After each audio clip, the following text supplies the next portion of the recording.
जैसे आपको टिकट मिल गई, आप सबसे पहले आपके गांव को या जिस एरिया में आप रहते हो उस शहर की क्षेत्र को इकट्ठा करो, आप अपने गांव को इकट्ठा करो। भाई मैं राष्ट्रीय पार्टी की टिकट ले आऊं और ये पूरे गांव की टिकट है, अगर गांव तो चुनाव लड़ेगा तो मैं चुनाव लड़ता हूं, नहीं मैं नहीं लड़ूंगा। बिल्कुल सही, बहुत से लोगों ने नहीं की, बिल्कुल सही, और जिन्होंने की वो जीते। जस्सी पेटवाड़ ने किया गांव इकट्ठा करके। मैं वही उदाहरण दे रहा था भाई, जस्सी पेटवाड़ और कैप्टन अभिमन्यु में दिन रात का अंतर था। हाँ, ठीक है, चाहे वो आर्थिक रूप से देखो या पार्टी के लेवल पर देखो, जी। लेकिन जस्सी और गांव भी दोनों बराबर है। खांडा और पेटवाड़ को ये नहीं है कि भाई कोई बहुत बड़े, दोनों में दिन रात का अंतर है। सही कहा। जितना बड़ा पेटवाड़ उतना बड़ा खांडा भी है, खांडा खेड़ी दोनों थोड़ा बहुत फर्क है। लेकिन उसने अपना गांव इकट्ठा किया, और चूंकि कैप्टन अभिमन्यु पहले 2-3 चुनाव लड़ चुका था, उसने वो चीज नहीं समझी कि मैं पूरा गांव को दोबारा से इकट्ठा करूं। ऐसे ऐसे हल्के जहां ये लग रहा था यहाँ तो कांग्रेस जीतना ही नहीं किसी को, तो वहां भी 50-50 लोग मांग रहे थे। हाँ, बिल्कुल सही कहा। टिकट मिल जाएगी, 90 में गिनती हो जाएगी, बिल्कुल और उसी के लिए लोग लाखों करोड़ों रुपए लगा। आज भी फिर शुरू हो गए नए साल से। बिल्कुल सही। अब जो लोग 2 महीने नहीं थे ना राजनीति में, घर बैठ गए थे हार के बाद, अब नए साल से फिर वो सक्रिय हो गए। पोस्टर देख सकते हैं आप। तो कहीं ना कहीं असली जो हार के 2 कारण फाइंड आउट हुए हैं, उसमें सबसे बड़ा कारण ये है कि जो प्रतिद्वंद्वी साथी उनके या उनकी ही पार्टी के नेता टिकट मांग रहे थे, जो टिकटार्थी टाइप के लोग थे, उनसे इन प्रत्याशियों ने सही ढंग से बात ही नहीं की। कई तो गए ही नहीं अगले के पास जी। बहुतों के ऐसी मेरे पास रिपोर्टें हैं, वो लोग घरों में बैठ गए। हाँ, आप ये चीज नोट करना, और दर्शक भी इस चीज से सहमत होंगे, जो दर्शक जिस विधानसभा क्षेत्र का, वो ये बताए कि आपके विधानसभा क्षेत्र में जिस प्रत्याशी को टिकट मिली, उस प्रत्याशी के साथ जो और टिकट के दावेदार थे, वो कितने एक लोग सही नीयत से घूमे। और वो क्यों नहीं घूमे? क्योंकि उस प्रत्याशी ने ये दिमाग बना लिया कि मैं तो जीता हुआ हूं और सरकार कांग्रेस की, मुझे इनकी जरूरत ही नहीं है। फैक्टर रहा। कांग्रेस में जिसको टिकट मिली, उसकी जो कापी उठाने वाले लोग थे ना, जो उसके चारों तरफ घूमते थे, उसको शाम को मंत्री बना के सो रहे थे, उसको ये आवाज ही नहीं होने दिया कि तू हार भी सकता है चुनाव। उनको तो सिर्फ ये थी भाई डिपार्टमेंट कौन सा लेना है, ठीक है ना, बड़े मुगालते में रखा। बस इसीलिए एक हार का ये सबसे बड़ा कारण था। दूसरा बड़ा कारण, और जिस पर संभवतः अभी तक किसी भी आदमी ने चर्चा तक भी नहीं की होगी, जो निकल करके बाहर आया, वो कारण ये है कि मनोहर लाल खट्टर जी के राज में सरपंचों का एक बहुत बड़ा आंदोलन हुआ, देवेंद्र सिंह बबली और मनोहर लाल खट्टर के खिलाफ। उस समय कि टोहाना में एक कार्यक्रम किया जिसमें चौधरी भूपेंद्र सिंह हुड्डा को बुला लिया। उसी दिन ये हो गया था कि ये सरपंच एसोसिएशन या ये जो सरपंच जो ये नारेबाजी कर रहे हैं, ये तो कांग्रेस समर्थित हो गए। क्योंकि वरना अगर आप भूपेंद्र सिंह हुड्डा को बुलाते तो उसी मंच पर अभय सिंह चौटाला को ही बुलाते, क्योंकि विपक्ष में तो वो भी था। बिल्कुल सही। कि वो सरपंच सारे उन कांग्रेस के प्रत्याशियों के साथ घूमने लगे। बिल्कुल। और जहां जहां जितने ज्यादा तादाद में सरपंच रहे, आप ये बड़ी गंभीर में बात बता रहा हूं, जिन जिन कांग्रेस के प्रत्याशियों के साथ सरपंच ज्यादा घूमे मौजूदा सरपंच, उनमें से ज्यादातर कांग्रेस वाले आ रहे हैं। कांग्रेसकार साथियों, मैं हूं आपका होस्ट कुलदीप सिंह पुनिया, और मैं लेके चलता हूं आपको राजनीति की दुनिया। राजनीति की दुनिया की बात करें तो साथियों, पूरे हरियाणा के जितने भी राजनीतिक पंडित हैं और बहुत सारे लोगों के दिमाग में एक चीज आज भी घूम रही कि आखिर कांग्रेस किस प्रकार से हार गई हरियाणा चुनाव को लेकर। 3-4 महीने के गहन मंथन के बाद आज हम आपको वह सबसे बड़ा कारण बताने जा रहे हैं जो कांग्रेस की हार का सबसे बड़ा कारण रहा। आखिर वो कौन कौन से कारण थे और उनका क्या प्रतिकूल असर पड़ रहा है आज की कांग्रेस पर, उन सारे बिंदुओं पर चर्चा करेंगे। हमारे साथ जुड़ गए हैं वरिष्ठ पत्रकार और राजनीतिक विश्लेषक प्रद्युमन जोशीला जी। प्रद्युमन भाई राम राम। राम राम जी, सभी दर्शकों को नमस्कार, राम राम। प्रद्युमन भाई, देखिए हरियाणा में जो कांग्रेस की हार हुई जी, उसको बहुत से लोग आज भी नहीं पचा पा रहे। बिल्कुल। तो क्या मान के चले जो हमने फाइंड आउट किया है और जो बड़े कारण सामने आए हैं, तो क्या लगता है कि बड़े कारण क्या रहे जो आज सामने आ रहे हैं 2025 में जाकर कि ये बड़े कारण थे? देखो, जिस तरह से एक बहुत जबरदस्त हवा के बावजूद कांग्रेस पार्टी हारी जी, उसके बाद से कांग्रेस पार्टी के तमाम नेता उस हार से सदमे में हैं जी। भारतीय जनता पार्टी के भी बहुत से नेताओं को जो राज में आ गए, उनको ये समझ नहीं आ रहा कि आखिर आपका राज आया कैसे। कारण बहुत से हैं इसके पीछे, लेकिन जो मुख्य जो वजह है कि आखिर वो कौन सी ऐसी वजह है जो हम ढूंढ पाए हैं जी, और जो वास्तव में ये लग रही है कि 100% इसी वजह से कांग्रेस पार्टी हार जो है हुई है, उसमें एक बड़ा रोल इस चीज का है। कांग्रेस ने टिकटें बांट दी, हुड्डा साहब की चली, 72 प्रत्याशी चौधरी भूपेंद्र सिंह हुड्डा के खेमे के दे दिए। हाँ कुमारी शैलजा ने प्रचार भी बहुत उस सतर पर नहीं किया। वो तमाम बातें बहुत से लोग बताते रहते जी, हम भी चर्चा कर चुके और हैं इन बातों चीजों पर लगातार पिछले काफी समय से चर्चाएं हो रही हैं।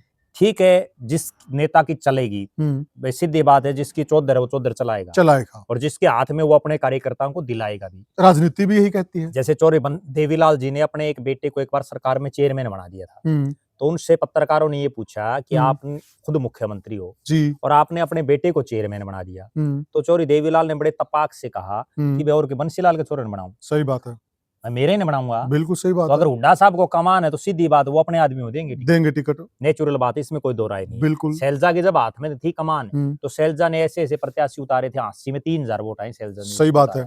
नारनौंद में देख लो, आप बरवाड़ा में देख लो, उकलाना में देख लो, जिनको भी उन्होंने टिकटे दी। बिल्कुल सही कहा। तो और बल्कि उस चुनाव के जो समीकरण निकल के आए थे हार के, उसमें ये चीज फाइंड आउट हुई थी कि बड़ी हार की कहानी शैलजा रही। बिल्कुल उस चुनाव में तो बिल्कुल। तो ये तो एक सेकेंडरी चीज हो जाती है। जिसकी चलेगी वो निश्चित रूप से चलाएगा, सीधी बात अपनी चलाएगा। कहावत भी ना, अब मनोहर लाल जी की बीजेपी में चल रही है, उन्होंने अपने खास लोगों को टिकटें दिलाई। बिल्कुल, कहावत भी चलती में चलानी भी चाहिए। बिल्कुल, वही असली राजनेता है। हाँ। तो ये और जो नहीं चलाता इतिहास में उसकी फिर आलोचना भी होती है। बिल्कुल, उसको कोई नहीं पूछता। भाई इतनी ये तो आम आदमी भी कहते हैं और दर्शक भी इस चीज से सहमत होंगे कि भाई कोई नेता अपने हो और उसकी खूब चलती हो सरकार में, अगर वो कोई काम नहीं करवा पाए फिर के धोखेंगे उस नेता जी जी जी जी, ठीक है, ये सही बात, दो कहावतें हैं। बिल्कुल, और लोग जाते भी तभी हैं। अगर किसी की चलेगी ही नहीं तो कौन जाएगा, कौन मेहनत करेगा, कौन इतने बड़े बड़े प्रोग्राम करेगा, चाहे के और बड़े बड़े जलसे जुलूस। उन लोगों ने लाखों रुपए करोड़ों रुपए लगाए, कई तो ऐसे लोग हैं इनके साथ, उनको टिकटें दिलाई हैं, वो एक सेकेंडरी चीज है। और उस पर अब हम कोई बहुत लंबी चौड़ी चर्चा करेंगे भी नहीं। जी जी। तो ये चीजें तो थी कि टिकटें दिला दी, शैलजा जी नहीं आई, ये सब सेकेंडरी चीजें जी। मेन जो चीज निकल करके आई जी, जो गांव को भी प्रभावित करती है, वो ये निकल करके आई कि गांव हो चाहे शहर हो, कि जिन लोगों को टिकटें दी, जो 89 प्रत्याशी कांग्रेस पार्टी के चुनावी मैदान में थे, ठीक है, उनमें से ज्यादातर ने जो उनके प्रतिद्वंद्वी लोग थे, जो वहां से टिकटें मांग रहे थे, वो किसी भी खेमे के हों, बड़ी गंभीर में बात बता। और हर विधानसभा में बहुत लंबी चौड़ी 80 थे, एक विधानसभा में 80 थे, कहीं 80, कहीं 70, कहीं 50, ऐसे ऐसे हल्के जहां ये लग रहा था यहाँ तो कांग्रेस जीतना ही नहीं किसी को, तो वहां भी 50-50 लोग मांग रहे थे। हाँ, बिल्कुल सही कहा। टिकट मिल जाएगी, 90 में गिनती हो जाएगी, बिल्कुल सही। उसी के लिए लोग लाखों करोड़ों रुपए लगा, आज भी फिर शुरू हो गए नए साल से। बिल्कुल सही। अब जो लोग 2 महीने नहीं थे ना राजनीति में, घर बैठ गए थे हार के बाद, अब नए साल से फिर वो सक्रिय हो गए। पोस्टर देख सकते हैं आप। तो कहीं ना कहीं असली जो हार के 2 कारण फाइंड आउट हुए हैं, उसमें सबसे बड़ा कारण ये है कि जो प्रतिद्वंद्वी साथी उनके या उनकी ही पार्टी के नेता टिकट मांग रहे थे, जो टिकटार्थी टाइप के लोग थे, उनसे इन प्रत्याशियों ने सही ढंग से बात ही नहीं की। कई तो गए ही नहीं अगले के पास जी, बहुतों के ऐसी मेरे पास रिपोर्टें हैं कि वो गए ही नहीं। हमारे पास सारे सबूत हैं, फैक्ट हम चर्चा पहले भी कर चुके हैं कि जो लोग 80 लोग फार्म भर रखा था, 20-20 हजार रुपए खर्च कर रखे थे, और बाकी जो खर्चा कर रखा था विधानसभा में वो अलग से था प्रद्युमन भाई। 5 साल गाड़ी, और जब 80 आदमी लाइन में थे, एक आदमी को टिकट दे दी, यानी कि 79 जो आदमी लाइन में थे उनसे कोई बात ही नहीं की गई, सुध बुध नहीं ली गई। बिल्कुल सच है इस बात के, उनसे ढंग से बात नहीं की जी। उसका हसर ये हुआ कि वो लोग घरों में बैठ गए। हाँ, आप ये चीज नोट करना, और दर्शक भी इस चीज से सहमत होंगे, जो दर्शक जिस विधानसभा क्षेत्र का, वो ये बताए कि आपके विधानसभा क्षेत्र में जिस प्रत्याशी को टिकट मिली जी, उस प्रत्याशी के साथ जो और टिकट के दावेदार थे, वो कितने एक लोग सही नीयत से घूमे, और वो क्यों नहीं घूमे? क्योंकि उस प्रत्याशी ने ये दिमाग बना लिया कि मैं तो जीता हुआ हूं और सरकार कांग्रेस की, मुझे इनकी जरूरत ही नहीं जी। प्रद्युमन भाई बीच में अपील कर देते, साथियों इस विषय पे आप कमेंट जरूर बताइएगा, आप जिस भी विधानसभा से हैं, कि आपके वहां जो बाकी लोग थे, टिकट तो एक बंदे को मिली, बाकी जो लोग थे ना, उन्होंने कितना तन मन धन से पार्टी के लिए काम किया। और साथियों वीडियो को जरूर शेयर करें और चैनल को जरूर सब्सक्राइब करें। साथियों आपसे हाथ जोड़ के विनती, हम आपसे कोई फीस नहीं लेते, हमारा यही एक आपसे प्यार का रिश्ता है, और इसमें आप कतई कोताही ना बरतें, कतई कंजूसी न करें, धड़ाधड़ शेयर कर दें और धड़ाधड़ सब्सक्राइब भी कर दें। हाँ प्रद्युमन भाई, तो एक तो कांग्रेस के नेताओं ने बात नहीं की, दूसरी तरफ जी भारतीय जनता पार्टी के इस बात पर भी जो है बताएं तमाम दर्शक, बीजेपी ने जिन लोगों को टिकटें दी, उनके साथ विभिन्न हलकों में जो लोग और टिकटार्थी थे, हाँ वो कितने घूमे। जी बीजेपी के जो प्रत्याशी थे, मेरे पास ये अंदर की रिपोर्ट है कि उन्होंने जो उनके पैरेलल जो लोग टिकट मांग रहे थे ना, हाँ उनके घर जा जा करके किसी के पांव पकड़े, किसी से माफी मांगी, किसी से बात की, सबको साथ लिया जी और वो जो सबका साथ सबका विकास की बात जो बीजेपी करती है, जी वो इनकी जीत का एक फैक्टर रहा और कांग्रेस की हार का फैक्टर रहा। कांग्रेस में जिसको टिकट मिली उसकी जो कापी उठाने वाले लोग थे ना, जो हाँ। उसके चारों तरफ घूमते थे, उसको शाम को मंत्री बना के सो रहे थे, उसको ये आवाज ही नहीं होने दिया कि तू हार भी सकता है चुनाव। उनको तो सिर्फ ये थी भाई डिपार्टमेंट कौन सा लेना अपन। हाँ जी ठीक है ना, बड़े मुगालते में रखा। बस इसीलिए एक हार का ये सबसे बड़ा कारण है। दूसरा हार का सबसे बड़ा कारण, हाँ और ये 89 के 89 नहीं 90 के 90 हल्कों की जो 90 वहां हल्का है वो कम्युनिस्ट पार्टी को टिकट प्रद्युमन भाई कहीं एक चीज ये भी देख, मैं थोड़ा उदाहरण देता हूँ। गांव में सरपंची का चुनाव था जी, और कुछ लोगों ने मिलकर किसी को सरपंच उठा दिया जी, और वो सारा दिन उसकी दारू पीते, उसी का खाते पीते। तब किसी ने, कोई वेलविशर था, उसको अकेले में जाके समझा दिया तू जीतने वाला नहीं हारने वाला है जी, और अपना पर्चा वापस निकलवा ले। जी, तो उसने तैयारी कर ली कि हाँ ठीक है मैं अपना पर्चा निकलवा लेता हूँ जी। अब जो वो टोली थी खाने पीने वाले, जी, उसको भनक लग गई भाई वो सरपंच है, पर्चा वापस निकलवाने लग रहा है। बिल्कुल। और वो बकरी रखते तो उसकी बकरी ब्यान लग रही थी।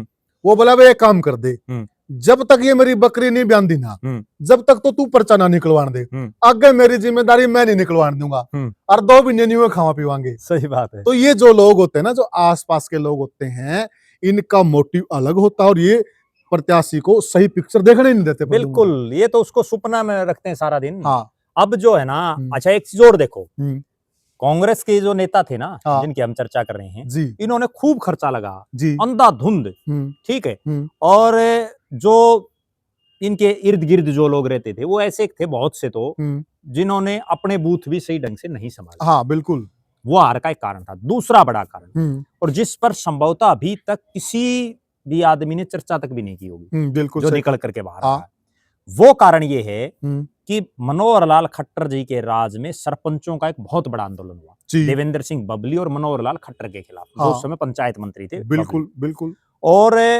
उनको गांव में नहीं घुसने दिया जा रहा था, जगह जगह जो है नारेबाजी, सरपंचों ने अपनी यूनियन बना ली।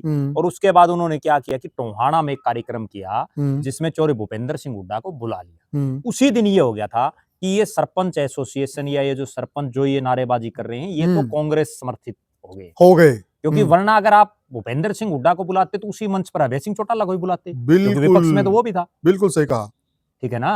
आप आम आदमी पार्टी को भी बुलाते, लेकिन वहां चौधरी भूपेंद्र सिंह हुड्डा को बुला गया। उसके बाद क्या हुआ कि लगभग जो गांव के सरपंच थे, और दर्शक भी ये कमेंट करें कि आप जिस गांव से हैं, आपके गांव का सरपंच इस विधानसभा के चुनाव में किस पार्टी के प्रत्याशी की सपोर्ट कर रहा था, ये कमेंट सेक्शन में हमें जरूर बताएं, तब आपको भी अंदाजा और कितना उसका असर था। उसके बाद क्या हुआ कि जितने जो सरपंच थे वो बीजेपी के खिलाफ हो गए। सरपंची के चुनाव को लगभग 2 साल के आसपास का समय हो चुका था। बिल्कुल सही कहा। तो वो जब खिलाफ हुए, वो उनमें से ज्यादातर मोस्टली कांग्रेस के प्रत्याशियों के साथ लग लिए जी। और उन्होंने, जैसे गांव में कोई चौधरी होता ना, आज के दिन ये हालात है कि गांव में या शहर में कोई किसी को चौधरी नहीं समझता। हाँ, सब अपनी रोटी खाते हैं जी, सब चौधरी हैं। बिल्कुल सही कहा। ठीक है।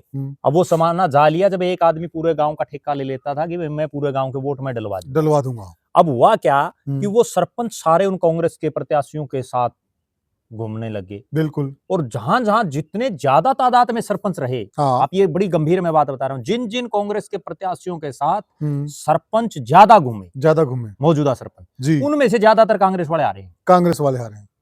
जो 37 जीतते हैं, उसके अलावा जितने आ रहे हैं उनमें ज्यादातर वो हैं जिनके साथ सरपंच लगभग कई तो ऐसे थे कि जैसे एक हल्के में 50 सरपंच हैं, तो उसमें 48 उसके साथ लग रहे हैं। 48 उसके साथ लग रहे हैं। और जो 2 बच गए वो 2 घर बैठे हैं, वो भी यूं नहीं बीजेपी वाले के साथ लग रहे हैं। जी। कई तो ऐसे हैं। तो उन सरपंचों के साथ लगने से, तो कारण क्या रहा? वही मैं बता रहा हूं कि उन सरपंचों के साथ लगने से उन कांग्रेस प्रत्याशियों का दिमाग तो ये खराब हो गया कि भाई ये सरपंच तेरे साथ है और जो है एक गांव में, जबकि होता क्या है कि किसी भी गांव में कोई भी सरपंच हो, 99% कोई इक्का दुक्का गांव एक अलग बात है, कहीं सर्वसम्मति बन जाए, तो वहां या तो उस सरपंच को 50% के आसपास वोट मिलते हैं, कई जगह 30-35 वाला भी जीत जाता है। तिकोने चुकोने मुकाबले में, तिकोने में 30 वाला भी जीत जाता है। तो 30% या 35 या 40 हम लगा लें, 40% अगर वोट आए तो 60% तो गांव उससे पहले ही खिलाफ है।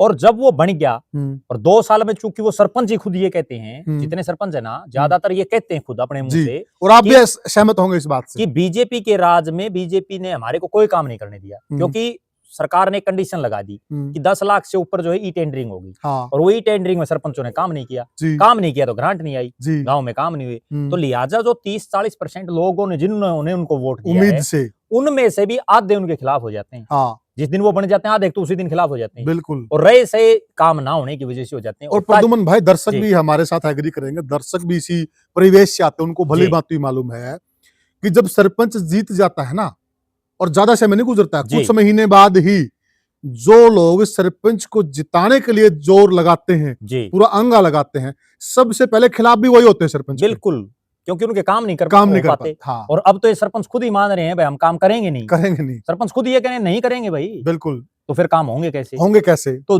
जो हड़ताल पे थे सरपंच, तो 2 साल में वो काम करवा नहीं पाए, तो उनके पास बच गए 15-20% लोग। उन 15-20% में से भी जरूरी नहीं है कि जो लोग सरपंची में आपको वोट दे दे वो आपके मिलने में भी देगा, आपके कहने से। जबकि वो जो कांग्रेस के प्रत्याशी थे वो इस मुगालते में रह गए, ये फलाना सरपंच मेरे साथ है, काम तो एक तरफा है जी, वो उनके समझ में आई नहीं जी। और वो एक हार का बड़ा कारण रहा। ये दोनों मुख्य ऐसे कारण रहे जिस पर अभी तक किसी की कोई निगाह नहीं है। जी। मैं आपको बड़े एक उदाहरण देता हूं, जैसे हम किसी 80 विधानसभा का एक उदाहरण उठा करके जी।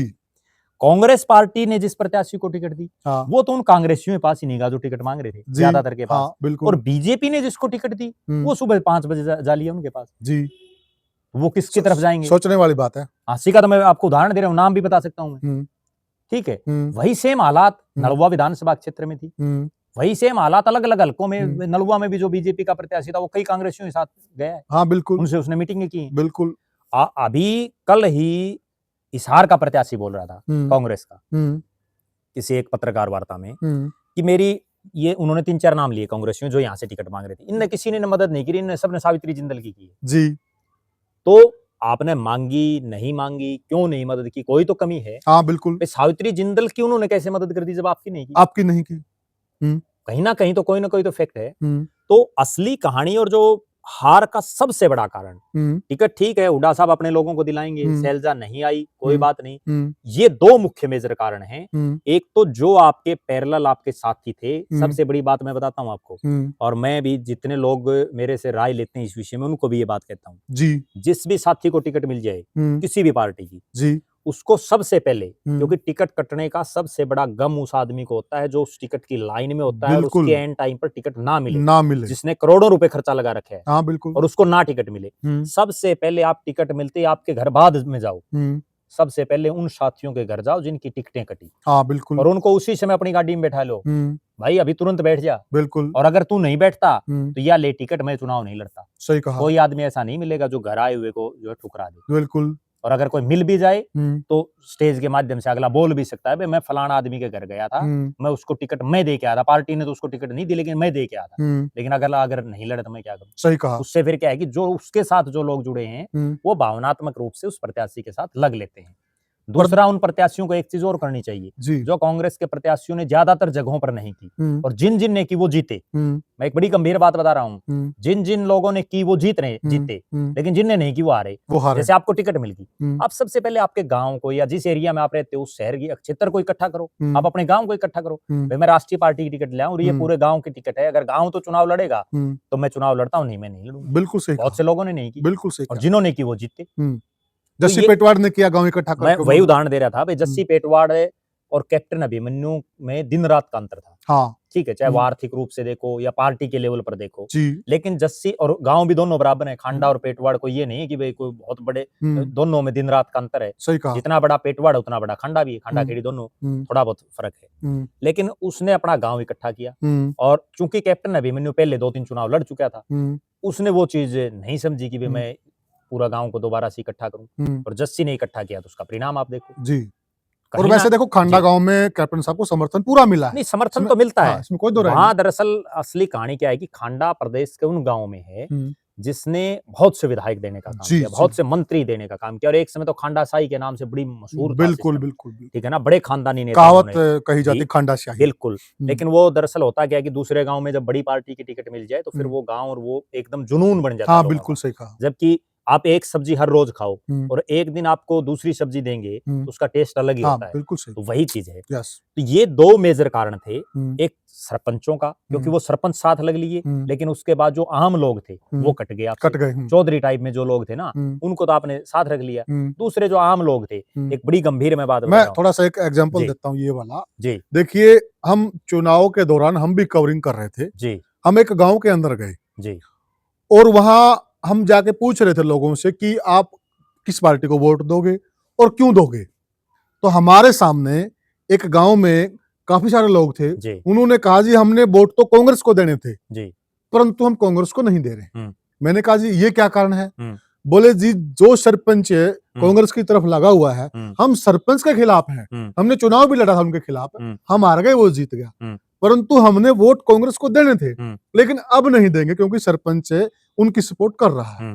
बिल्कुल इस तरह के अनेकों उदाहरण मिलेंगे बिल्कुल आपको। बहुत लगभग गांव में है। हाँ, हर गांव में देखो दो पार्टियां, हर गांव में आपसी खींचतान। हाँ, हर गांव में दो पार्टियां हैं, लेकिन प्रत्याशी तो ये चाहिए कि आप दोनों को अपने साथ रखो। बिल्कुल आप बिल्कुल। एक से क्यों वो कर रहे हो। हाँ, और कभी भी, और बल्कि ये गांव भी सैनी बहुल था साथियों, बताओ, सैनी बहुल गांव था ये।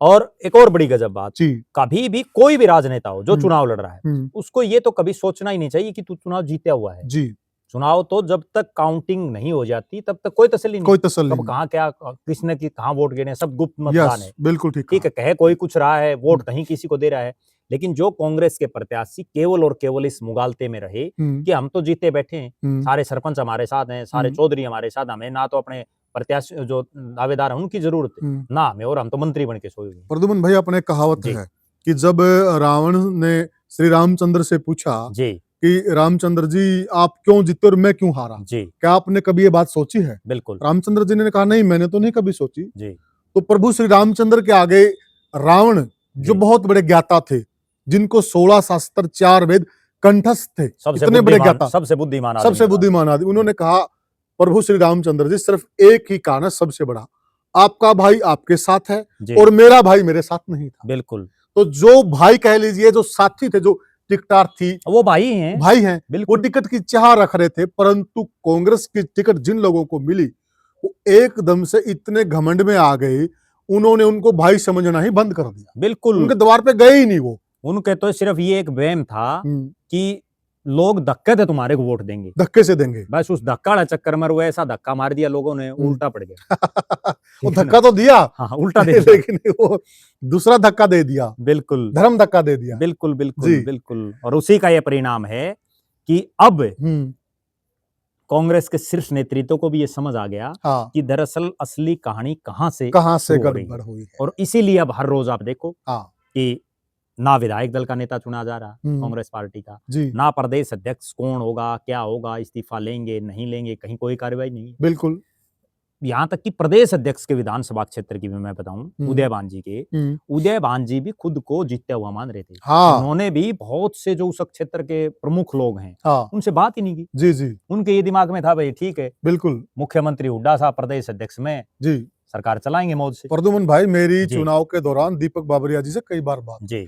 दीपक बाबरिया जी के अंदर तो ये जिज्ञासा थी कि वो जब भी फोन पे बात होती थी, वो यह चीज जानने की कोशिश करते थे कि क्या और करें हम, कमी क्या है, और क्या किया जाए, और क्या किया जाए। बिल्कुल, ये एक जिज्ञासा थी। उदयभान से भी मेरी एक बार बात हुई एक दफा और मेरी चर्चा हुई, वो इंटरेस्ट ही नहीं था, वो ऐसा लग रहा था बातचीत में कि हम तो जीतते पड़े हैं, हमारी 70 आएंगी 75 आएंगी, यहाँ अटका पड़ा था वो। बिल्कुल, तो उसको पता अध्यक्ष को ज्ञान ही नहीं है।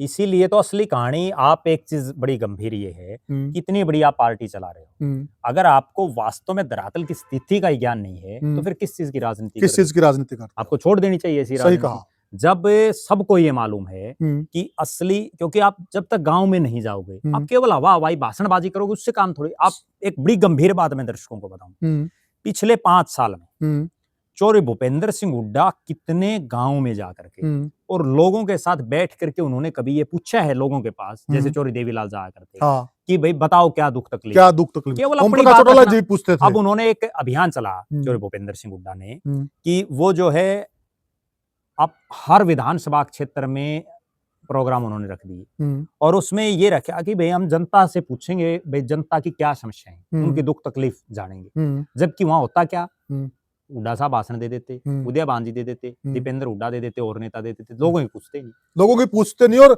स्टेज पे धक्का मुक्की, और स्टेज पे आम जनता से कोई वार्तालाप ही इतनी नहीं। धक्का मुक्की, मैं क्या बताऊं आपको, हिसार में एक कार्यक्रम था इसी का, और उसमें एक पूर्व मंत्री, उनको भी धक्का मारा गया। ठीक है, कितनी बड़ी बात, मंच पे उनको जो यथास्थान मिलना चाहिए वो नहीं मिला। वहां पता नहीं कौन कौन कहां कहां क्या क्या चढ़े हुए हैं। थोड़ा बहुत एक अनुशासन सबसे बड़ी चीज है, वो अनुशासन है नहीं जी। तो मूल कंक्लूजन पे आते हैं प्रद्युमन भाई जी। तो अब क्या मान के चले कि अब कांग्रेस इससे कुछ सीख लेके आगे बढ़ रही है, वहीं अटकी हुई है? देखो, कांग्रेस पार्टी को पहली बात तो क्लियर कर देनी चाहिए कि जो लोग इस हवा में भी नहीं जीत पाए, क्योंकि जब तक कोई क्लियरिटी नहीं होगी ना, तब तक राजनीति आगे नहीं चल सकती। भारतीय जनता पार्टी बड़ी क्लियर एक कट कहती है जी कि अभी उन्होंने एक ऐलान कर दिया कि जिन लोगों ने इस चुनाव में पार्टी के साथ गद्दारी की है जी, या जो लोगों ने चुनाव लड़े हैं, वो पार्टी में तो आ जाएं, लेकिन हम उनको सक्रिय सदस्य नहीं बनाएंगे। सक्रिय सदस्य का मीन्स ये है कि जो बीजेपी में एक रूल है, जो सक्रिय सदस्य नहीं होगा वो किसी पद पर नहीं होगा। सही। तो उन्होंने एक लाइन खींच दी। बीजेपी ने एक लाइन पहले भी खींची थी कि हम बहुत से मंत्रियों के, बहुत से विधायकों की टिकटें काटेंगे, और उन्होंने काट दी। अब कांग्रेस को अभी से पहले ये कर देना चाहिए कि जो लोग इतनी हवा में नहीं जीत पाए, वो तो कभी जीत ही नहीं पाएंगे आगे। तुम सूत बैठ जाएगा दगा तो अलग बात। सही कहा। सबसे पहले तो ये करना चाहिए कि जिन 37 के अलावा जो आ रहे हैं, वो भाई बेशक घरा बैठ जाओ, आगे टिकट नहीं मिलेगी। उनको स्पष्ट इशारा कर देना चाहिए, क्योंकि नहीं तो क्या होगा कि उनमें से बहुत से धनाढ्य लोग हैं, अब वो फिर खर्चा लगाएंगे, फिर इसी महत्वाकांक्षा में रहेंगे, और जो इतनी हवा में नहीं जीत पाए वो आगे कहां जीतेंगे। तो उनको तो तुरंत प्रभाव से, क्योंकि जब तक नया मेटेरियल आप नहीं लाओगे ना, तब तक बात बन ही नहीं सकती। बीजेपी भी तो इसीलिए जीती है। आप एक चीज देखें दर्शक, जो 48 MLA बीजेपी के बने हैं, उनमें आप ये देखिए नए कितने लोग बने। वो नए सिर्फ इसीलिए बने हैं कि नयों को आप टिकट दो। नयों को टिकट देते ही लोगों में नाराजगी नहीं होती नए आदमी। जी, सही कहा। और जिसने चुनाव लड़ लिया, वो नेचुरल बात है, उसके खिलाफ एक एंटी इनकम्बेंसी तो वैसे ही बन जाती है। तो कांग्रेस को पहला काम तो ये करना चाहिए कि जो लोग हैं, जो चुनाव हारे हैं, 52 प्रत्याशी कांग्रेस के, उनको तो ये स्पष्ट कह देना चाहिए कि आप बेशक भले ही अपने घरों में रेस्ट करो। आप अगर पार्टी को मजबूत कर सकते हो तो करो, नहीं फिर अगली बार आपको टिकट नहीं मिलेगी। आप 5 साल मेहनत करो, या बीजेपी की तरह के मार्गदर्शन मंडल बना के उनको उसमें मार्गदर्शक मंडल में भी भेज सकते हैं कि आप वहां से मार्गदर्शन कीजिए पार्टी का। वो बात ये है कि मार्गदर्शन क्या करेंगे, वो खुद बेचारे मार्ग नहीं मिला उनको। जी, समस्या ये है। ये कर भी रहे थे ना, अभी जो फैक्ट फाइंडिंग कमेटी बनाई थी उसमें कौन लोग थे, सारी बातों पे हम चर्चा कर चुके हैं। तो ये लिपापोती मेरे को तो एक बात समझ में आ रही है, आप एक बात बताओ। बरवाड़ा से रामनिवास घोडेला को टिकट मिली, उन्होंने 6-7 आदमियों के ऑन कैमरा नाम लिए, इन लोगों ने मेरी खिलाफत की। आज उस बात को 2.5 महीने से ऊपर हो गया, वही किसी पे ना मतलब ही नहीं। वो आज भी हुड्डा साहब की कोठी पे बैठे मिलते हैं। बिल्कुल सही बात है। रामनिवास राणा स्पष्ट नाम ले रहा है, 3-4 आदमी नाम बाय नेम, इन लोगों ने मेरी खिलाफत की। नलवा से जिनको टिकट दी, वो स्पष्ट नाम ले रहा है जी। कहीं कोई में भी हुआ तो बताओ। और भी पता नहीं कितने लोग बोल रहे हैं अलग अलग हलकों के। तो कार्रवाई कुछ नहीं होनी, सिर्फ इतना है कि अगर पार्टी का, प्रदेश से तो कोई उम्मीद नहीं है, पार्टी का शीर्ष नेतृत्व ये एक पैमाना बनाए कि जो इस सभा में नहीं जीत सका वे उसको आगे टिकट नहीं मिलेगी, और स्पष्ट करना भी पड़ेगा ये। तभी तो जो, वरना क्या होगा आपको बात बताऊं, बड़ी गंभीर और चिंतनीय बात, और दर्शक भी बताएं कमेंट करके, जिन लोगों को टिकटें मिली जहां से जो ये हारे हुए हैं, इसके बाद जो और लोग बचे हुए थे कांग्रेस के, वो सब घरों में बैठ गए। वो कोई नहीं घूम रहे आज नहीं किसी भी हलके में जी। पूरे हरियाणा में आप नोट कर लो, जिनकी टिकटें कटी हैं वो कोई नहीं घूम रहा। जब वो नहीं घूमेंगे तो माहौल कैसे बनेगा? जब ये लोग तो जो 52 आ रहे हैं, ये तो इतनी हवा में नहीं जीत पाए, आगे कैसे जीत जाएंगे? अरे इनके दम पर आप कैसे सरकार बना लोगे? आगे तो इन 37 में भी कमी आओगी। बिल्कुल, अगर यही रहा तो आपको नए जो लोग हैं ना, उनको भी तो ऊर्जा तभी मिलेगी जब एक स्पष्ट बयान दें। हुड्डा साहब या दीपक बाबरिया या अभी उदय भांजी भी प्रदेश अध्यक्ष हैं अभी, वो ये बयान दें स्पष्ट रूप से कि भाई जो लोग इस सभा में नहीं जीत पाए उनको अगली बार टिकट नहीं मिलेगी, वो 5 साल संघर्ष करें, उसके बाद देखेंगे।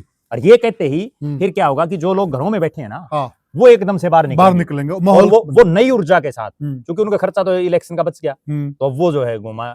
देखो, चर्चा, पर्चा और खर्चा, ये 3 चीजें जरूरी हैं, और इनके बिना कुछ चलेगा नहीं। दूसरा, जिस तरह से दीपक बाबरिया जी लगातार जो है अभी एक्टिव हैं, हालांकि उनका स्वास्थ्य ठीक नहीं है, लेकिन वो फिर भी जो एकदम से एक्टिव हुए हैं, कांग्रेस को तुरंत प्रभाव से विधायक दल का नेता, नया उनका कोण प्रदेश अध्यक्ष हो, क्योंकि उदय भांजी के बस की बात दिखाई नहीं दे रही, वो कुछ नहीं कर पा रहे, वो हो। और इसके अलावा अभी एक बड़ी खास बात मैं बताऊं जिस पर कोई किसी का ध्यान नहीं है, युवा कांग्रेस का चुनाव आया हुआ है जी, जो घोषित किया हुआ है। और राहुल गांधी का एक बड़ा मिशन था कि मैं युवा कांग्रेस के हल्का प्रधान, हल्का उप प्रधान, जिला प्रधान, जिला महासचिव, प्रदेश के अध्यक्ष, राष्ट्रीय अध्यक्ष, ये सब जो है वोटिंग से करवाऊंगा। उसकी 50 रुपए के आसपास फीस भी है एक सदस्य की। हाँ, बिल्कुल। और पिछली बार जो बने ना, बहुत से तो मेरी नॉलेज में हैं जिनके कई कई लाख रुपए लगे थे, जिनके 10-10, 20-20, 30-30 लाख रुपए लगे थे। जो जेपी है ना हिसार का, जो एमपी, उसका लड़का विकास सारण जो अभी कलायत से एमएलए है, वो खुद खड़ा था जिला प्रधानी में युवा कांग्रेस। वो हार गया था चुनाव। जी, सही कहा। उसको एक साधारण परिवार के आदमी ने हरा दिया, और वो आज एमएलए है। और जो जीत्या तो बेचारा कोई पूछ ही नहीं रहा। यही राजनीति प्रजातंत्र है। तो वो मापदंड कहाँ गए कि जो युवा में जीत कर आगे आएगा उसी को आगे किया जाएगा? बिल्कुल, वो जो हार गया उसको तो टिकट मिल गई, हाँ। जो जीत गया उसको कुछ नहीं है। जी।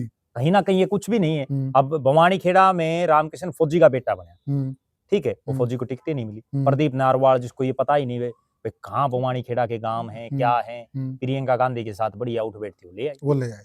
तो इसका मतलब तो यही चीज होगी, ऊपर आपकी सेटिंग हो बढ़िया, जरूरत ही नहीं है। अब जो जिस युवा कांग्रेस का हम जिक्र कर रहे थे ना, उसकी अभी ये प्रधान रही बनने, कहीं कोई उत्साह नहीं, कहीं कोई दिखाई नहीं दे रहा। नहीं तो पिछली बार तो इतनी मारकाट मच रही थी कि वहां मैं खुद उसका जो है प्रत्यक्षदर्शी हूं कि दीपेंद्र सिंह हुड्डा की कोठी पर एक हल्के से युवा कांग्रेस के हल्का प्रधानी, जो बहुत ही छोटा पद है, युवा कांग्रेस और उसकी भी हल्का प्रधानी जी, उसके लिए बड़े नेताओं में बड़ी मारधाड़ थी। वहां दीपेंद्र हुड्डा उनके, और बड़ी राहुल जुड़े हुए थे ना। गजब बात मैं दर्शकों को बताऊं, एक विधानसभा क्षेत्र तो ऐसा विधानसभा क्षेत्र था जिसमें खुद दीपेंद्र, 2 प्रत्याशी थे, दोनों दीपेंद्र हुड्डा के खासम खास थे, और उनका दीपेंद्र हुड्डा भी समझौता नहीं करवा पा था, उनका समझौता भी मन ने करवा था।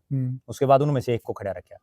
तो कहीं ना कहीं वो अब कुछ सिस्टम दिखाई नहीं दे रहा। दोबारा से नई ऊर्जा चाहिए, और वो नई ऊर्जा तभी आएगी जब नए लोगों को आप आगे लाओगे। क्योंकि पुराने ढर्रे से आप चलोगे तो 3 चुनाव आप पहले हार लिए, चौथा और हार जाओगे, क्या फर्क पड़ता है।